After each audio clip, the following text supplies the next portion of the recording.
My name's Lorna anyway. So with regards to achievements, right now having my 4 children is probably my biggest achievement, I would say. I have 2 sets of twins, both teenagers now, so I've got twin boys who are 18, about to be 19, and twin boy and a girl who are 17. So yeah, I think that's my biggest achievement. Other achievements that I would say are probably just connections that I've made. The work that I've done in the community has come about because of people I've got to know.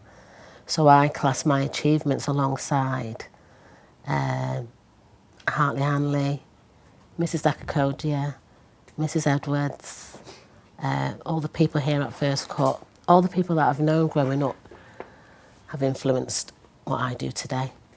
And people within my family, my sisters, even, women that I've come across through my brothers and things like that. I realise I'm really, really influenced by people in my life that I've come across, and it's shaped the kind of work I do, and it's also shaped the pride that I have being an African woman and being in an African Caribbean community.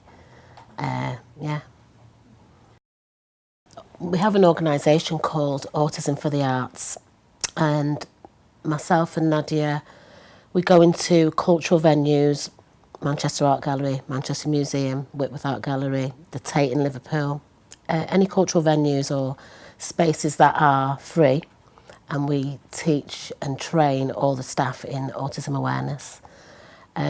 It's been a passion of mine because I have a son who is on the autistic spectrum, and so realising the challenges that we've had as a family has led me to do a lot of work around autism. So part of that work came about because as a mum, like other mothers, I was taking my children to the museums and the art galleries and not having a great response from the staff, I'll say that, based on my son's autism and the way his behaviour was within those venues. And since the experience I had with that, I contacted them, and then we developed this organisation. They were willing to let us come in and guide them as to how they could change the way they are and the way they run their venues to make it more accessible for families who have got children with disabilities. So that work is really, really close to my heart. I'm very passionate about it, and it's growing rapidly. And we're about to do some more work with other museums. So that's one of the things that I'm doing currently. The other thing that I'm involved in, and I'm very, very proud to be involved in, is the Caribbean and African Health Network, which is shortened to CARN. That has been going for about a year, maybe not quite a year.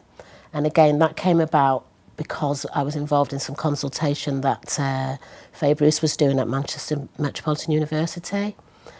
That was around her PhD and the high prevalence of cardiovascular disease within our community. So after being a part of phase 2 work, a few of us got together and decided that the rich content that was coming out of those meetings and those sessions about, the health needs of us as a people, it was just too rich to not continue into something. And that's why CARN was born out of that.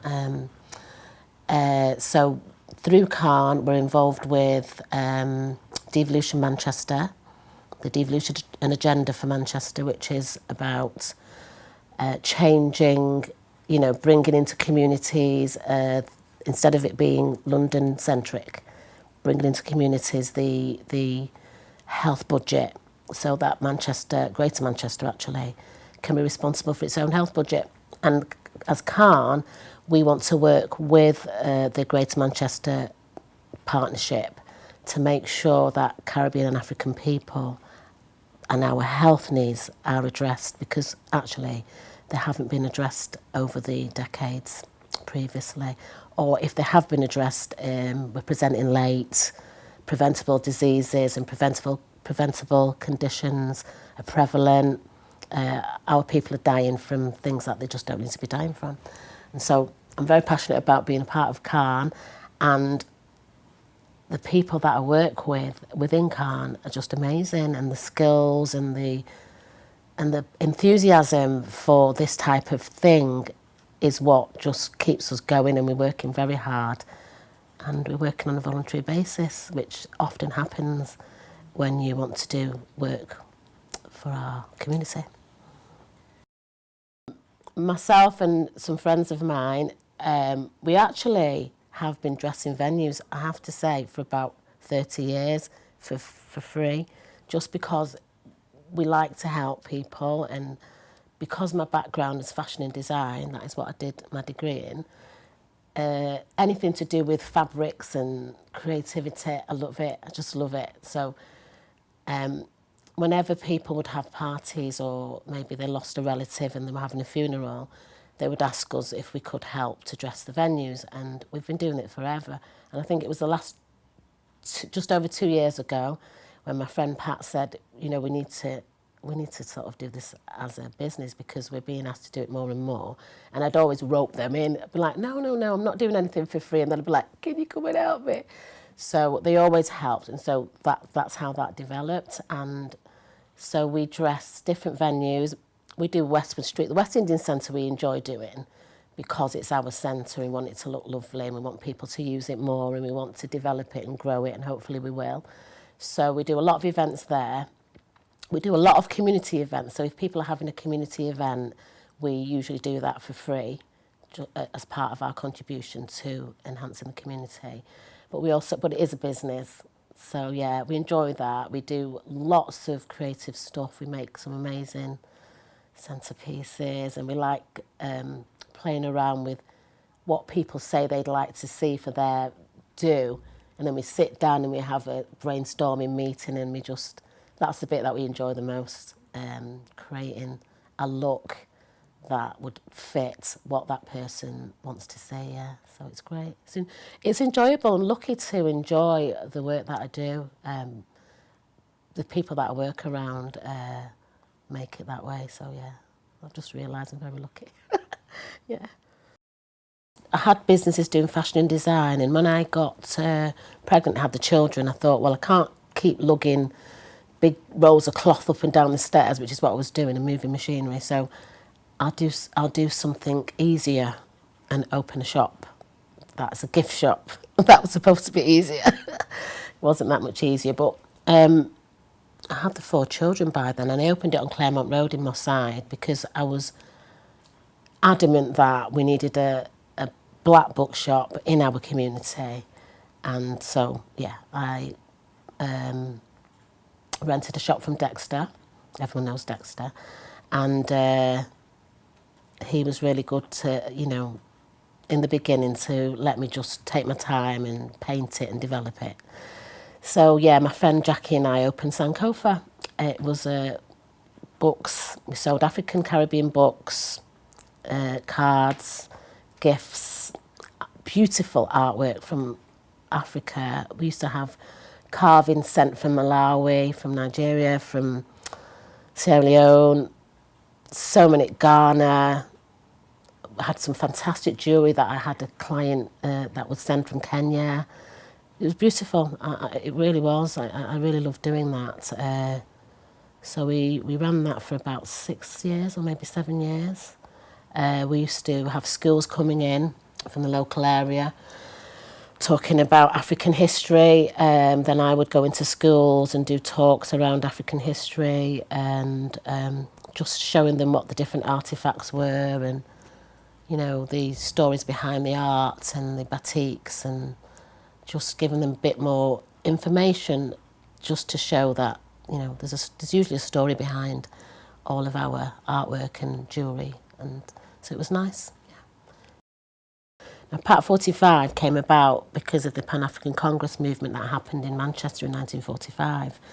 And so a group came together to make sure that Manchester would commemorate that event, because it was a momentous event. I mean, it changed the course of the world. It changed the course of Africa. It was the conference, the 5th Pan-African Conference was the conference that when leaders like Jomo Kenyatta and went back to Ghana, and when they went back to their countries, they that was the end of colonial rule. And over 50 countries got their independence following that conference, and whatever happened at that conference spurred those African leaders to go back, and Caribbean leaders, and that was the end of colonial rule. It began after. So it was important for us to commemorate that. There's a plaque over at All Saints where the 5th Pan-African Conference was held, and for years and years and years we've all visited the plaque, and I think it was Colette that decided, along with Tony here,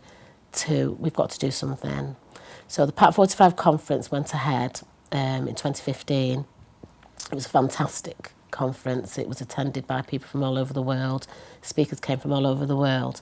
And at that particular conference, which was chaired by Lee Jasper and Zita Holborn, and there was another speaker called Viva Munn, that was a conference where they all introduced us to Black Socks.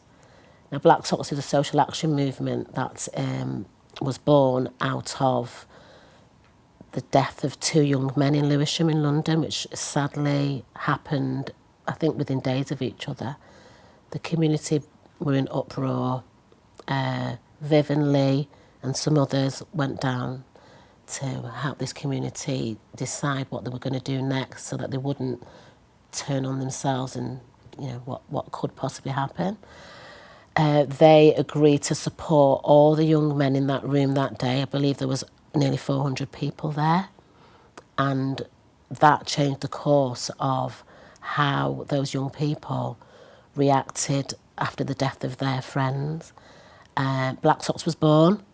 They told them that we would find a way to fund ourselves, do for self, support the communities, support young people, find all the black organisations that are interested in being a part of it, and work together to support our young people and ourselves to just do better and achieve and grow.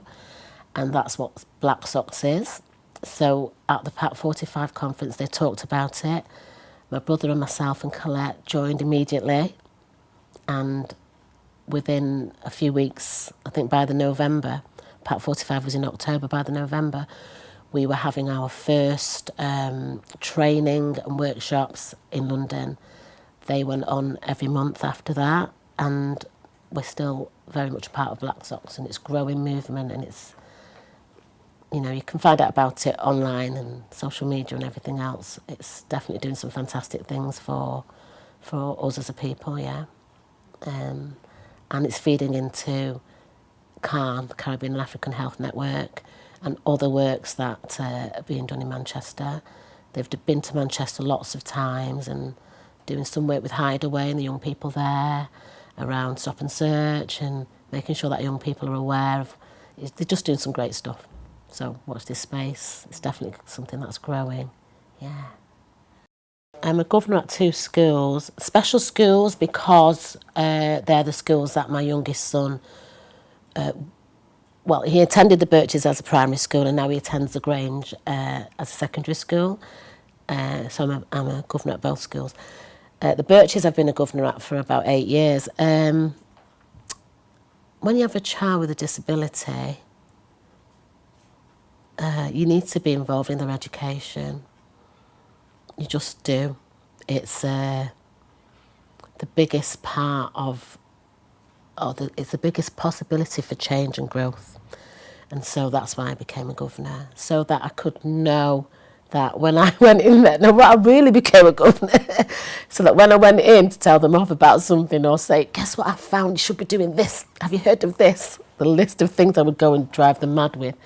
When I was becoming a governor meant that they would listen to me more. So that was really my first reason for doing it. But really, I did want to get more involved and know, you know, how do you introduce a new type of way of working with our children? I believe that working with our children, no matter whether you have a disability or not, it needs to be a creative process. I think education can be too one-dimensional and expect everybody to learn in the same way. I know I didn't learn in the same way as everybody else growing up.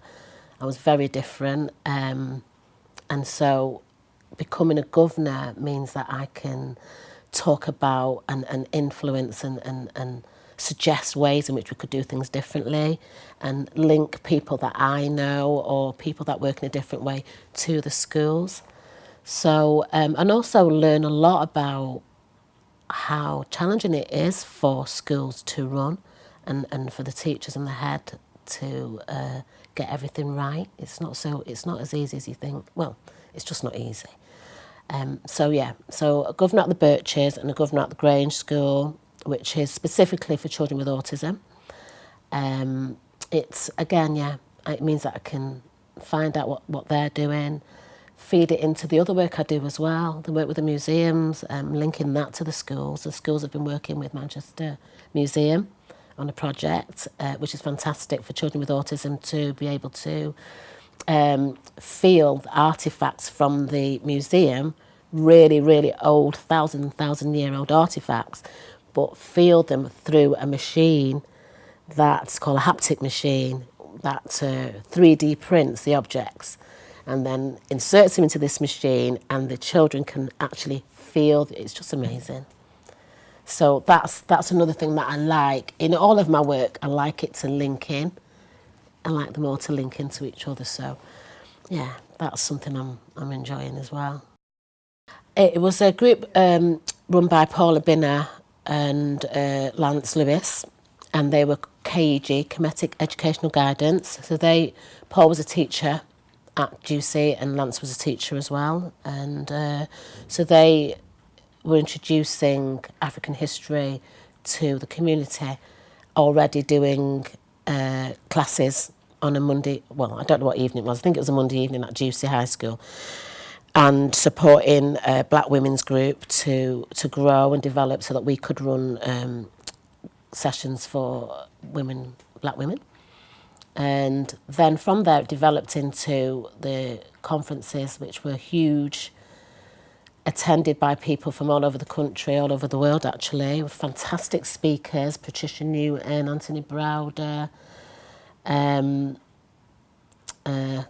James Smalls, Asa Hilliard, no, not Asa Hilliard, John Henrik Clark, Rosalind Jeffries, just fantastic speakers and scholars of African history spoke at those conferences over the years. So it was a real privilege to be involved. We used to work till the early hours of the morning trying to get these conferences up and running.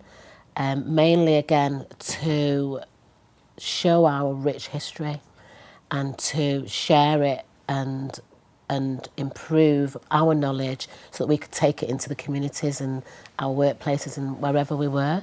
It was very, very professionally put together, very, very high standard, which was lovely. And I think the videos and DVDs are being reproduced so that people can still see what went on. And yeah, it taught me so much. I think we always learn until the day we leave this place. But we learnt so much through there, and I think Patricia Newton was probably my favourite speaker, because she's very straight, direct, and doesn't mince the words. And there was always a fantastic marketplace. It was really, really something. So yeah, look out for the DVDs and there's a timeline that Paula Binner's done from that conference, all of the information that, all of the rich historical information throughout our history on this planet came through those conferences. If you can imagine what the speakers brought. And Paul has put all of that into a timeline that charts the history of African people from the beginning to where we are now. And it's long and it's fantastic. So that's something that everybody should purchase. Yeah. My brother has a radio show called The Search Engine, which is on Legacy 90.1 FM, Thursday 9 till 11. And he's actually been doing that radio show even before Legacy and Peace FM began.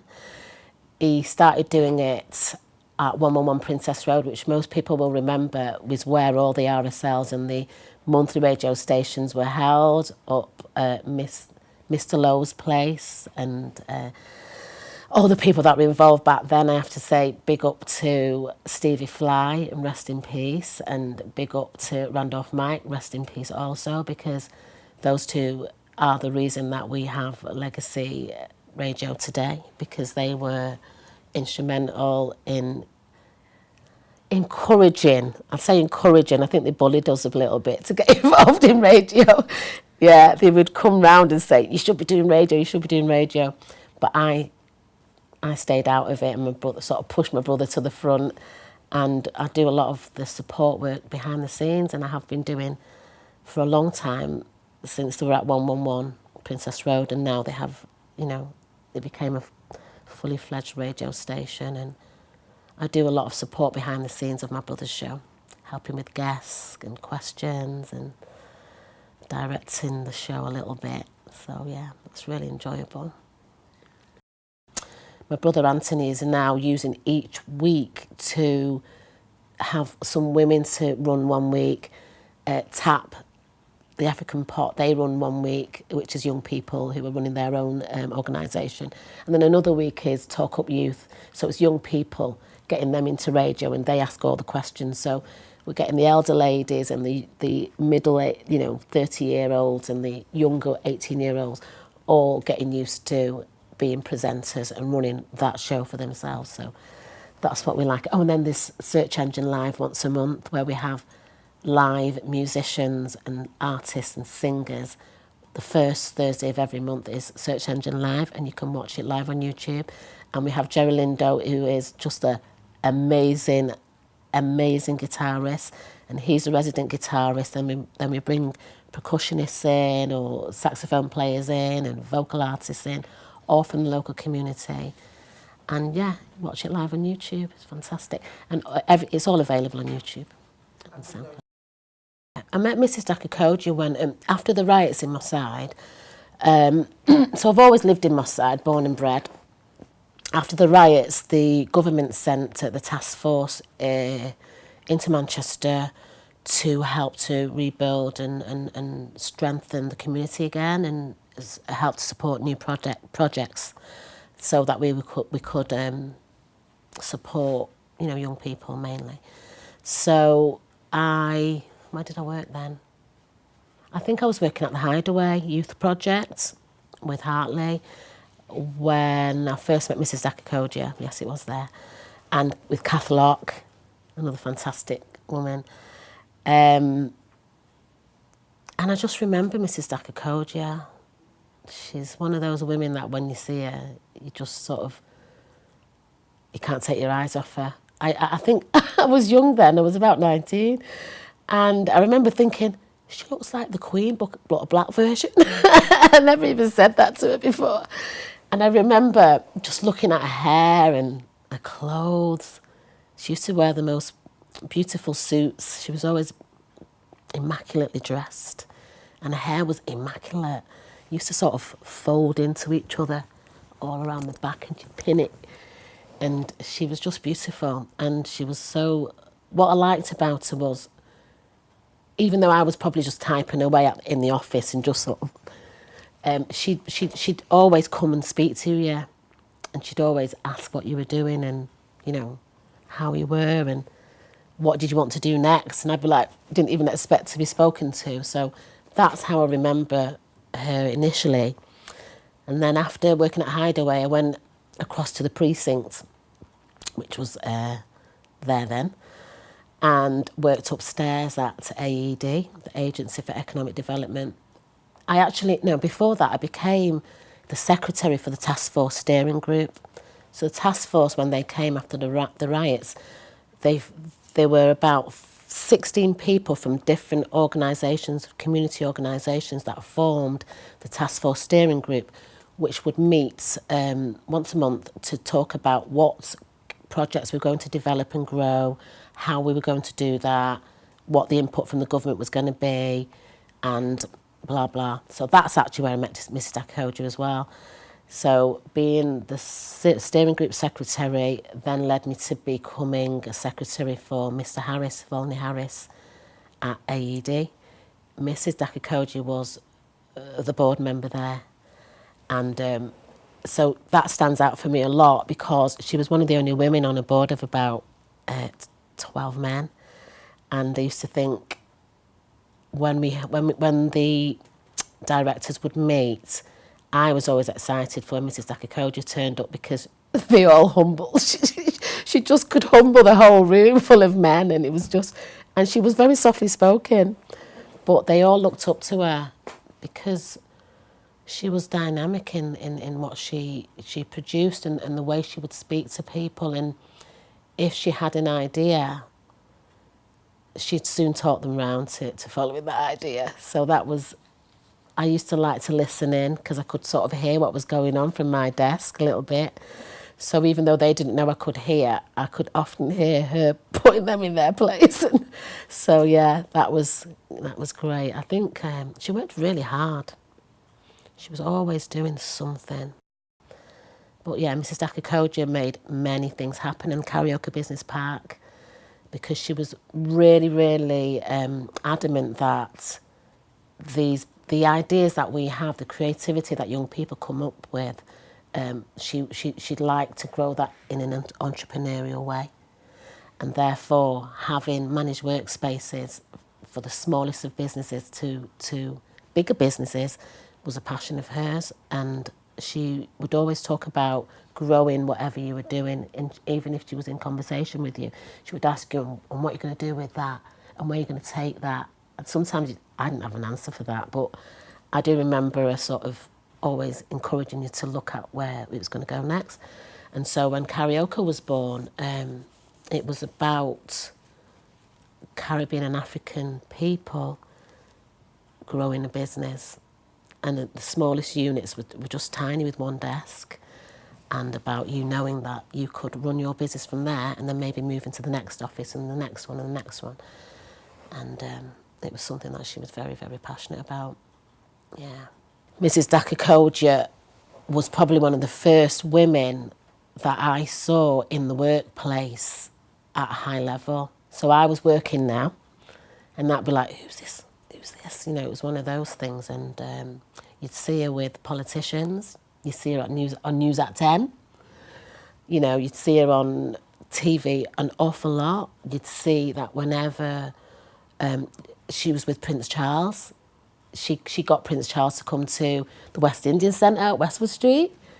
One of our steering group meetings was held there, and Mrs. Da-Cocodia, yeah, she would hang out with royalty. She was our royalty, very much so. Yeah, very. I was very influenced by it. I don't think I said it to her often, but I was very, very influenced by it, and I think a lot of people were. All the things that I would see and hear made me know that it's doable. And being a woman, a black woman, in a room of, 12 to 15 men, and she still came out on top, that's stayed with me. I'm often the only black woman in places where I work, most of the time. I worked for Manchester City Council for quite a long time. I was always the only black woman in the boardroom. Yeah, and other boards that I've been a part of, Learning Difficulties and Disabilities Board. Yeah.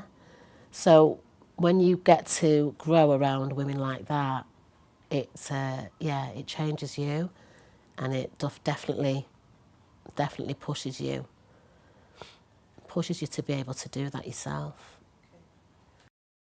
It was a government initiative called Aiming High for Disabled Children, and the government were putting, I can't remember how many millions into different city councils, and Manchester was one of them. So that was my role was parental engagement lead, just to grow and develop resources for disabled children in Manchester.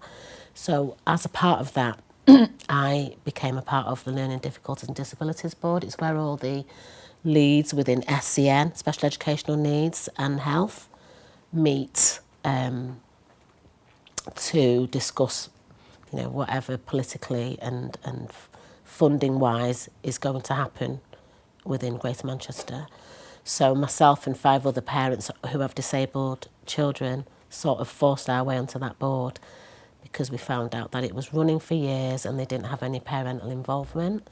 So we became involved in that, just to show them that they were missing a crucial part when you are deciding where to spend these funds, and, you know, you're missing the families, then something's not right. So, yeah, that's why I sat on that board for quite a few years as a parental influencer, really. It was a challenge because when we heard about that board initially, there were no parents on it. There was just the head from the hospital, the head of speech and language therapy service, the head of CAMS, so psychologists, psychiatrists, all of that. Yet they were all making the decisions around our children and our families. So it was a massive challenge to say to them, why have you not got families or parents on there? So they sort of stuttered and said, oh, it's something that we are considering, blah, blah. It's one of those things. And we really did. We had to write a proposal. We had to write to them. We had to challenge them. It wasn't just, oh, yeah, come along. We wrote such a letter that I don't think they could say no. So we quoted from the Disability Discrimination Act. We quoted from Families Act and things like that. So I don't like to... It was a challenge, but it was a good outcome in the end. And that's happened a lot since that, because, again, when you've got special educational needs as part of your life, unfortunately, you're having to meet challenges. And so challenges are everyday part of my life, I have to say. So getting the right school for my son, getting speech language therapy, getting occupational therapy, just getting sensory therapies that he needs, still needs, and isn't necessarily getting. So I try not to harp on about it, but I do feel that I'm always in the middle of a challenge, and that was one of them. But it was good, meaning the Learning Difficulties and Disabilities Board. It was good because we were accepted onto the board and we got to learn about what was happening in special educational needs in Manchester. We got to share it with other families, and they got to hear whether we thought it was working and whether it wasn't. And yeah, so yeah, you just have to work with the challenges and make them into positive experiences, and that's what I think that's what we do every day, isn't it? Spoke to young people, and we continuously do that. That feeling of us as elders not supporting and working with them enough is what's being talked about. We had a youth question time when we did the PAC 45 event in 2015, and that was prevalent. That was massive. It actually caused a bit of an argument on the night because young people just felt that we hadn't stepped up enough, meaning that there's a gap between what they're doing and what we're doing, and the information that we have about what came before us, we're not passing it on. We're not sharing the resilient way of working that we maybe used, and they feel that we could be more supportive, and that came out highly in the PAC 45 conference, and I still hear that now. So it's one of the reasons why the radio show, the search engine, tried to, we changed it and started to give 1 week to the young people, hoping that whatever they're working on, they can talk about it through the radio. But I definitely think that all of those young people would be great to do a project with, just to talk about how they feel. They need to be able to talk about us. We need to hear it.